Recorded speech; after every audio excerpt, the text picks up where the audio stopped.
ফুটপাতে চাঁদাবাজি বন্ধে হকারদের আইডি কার্ড দেওয়ার পরিকল্পনা করছে সরকার জানিয়েছেন ঢাকা দক্ষিণ সিটি কর্পোরেশনের প্রশাসক মোহাম্মদ আব্দুস সালাম। সুনির্দিষ্ট জায়গা ছাড়া যত্রতত্র কেউ হকারি করতে পারবে না জানিয়ে তিনি বলেছেন, প্রশাসন সবসময় তাদের নজরদারিতে রাখবে। শনিবার সকালে রাজধানীর সবুজবাগে ৫ নং ওয়ার্ডের হক সোসাইটি আবাসিক এলাকার রাস্তা উন্নয়নের ভিত্তিপ্রস্তর স্থাপন অনুষ্ঠানে তিনি একথা বলেন। তিনি বলেছেন, ২ মাসে বিএনপির উন্নয়ন দেখে বিরোধী দল হতাশায় ভুগছে বলে মন্তব্য করেছেন। উন্নয়নের ধারাবাহিকতা ৫ বছর থাকলে জনগণ বিরোধী দল থেকে মুখ ফিরিয়ে নেবে। অনুষ্ঠানে সড়ক প্রতিমন্ত্রী হাবিবুর রশিদ হাবিব বলেন, সক্ষমতার সর্বোচ্চ দিয়ে ঢাকা ৯ আসনের উন্নয়ন করা হবে।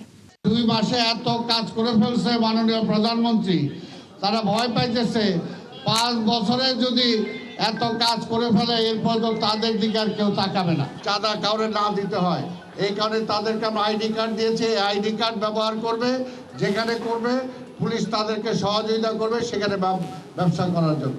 যে খালগুলি রয়েছে সেগুলিকে উদ্ধার করে এগুলি দুপাশে ওয়াকওয়ের মাধ্যমে নাগরিক সুবিধাগুলি বাস্তবায়ন করা, আমাদের যে সকল মেন রাস্তাগুলি সেগুলি সংস্কার করা, আমরা আমাদের ন্যূনতম নাগরিক সুবিধাগুলি বাস্তবায়ন করতে চাই।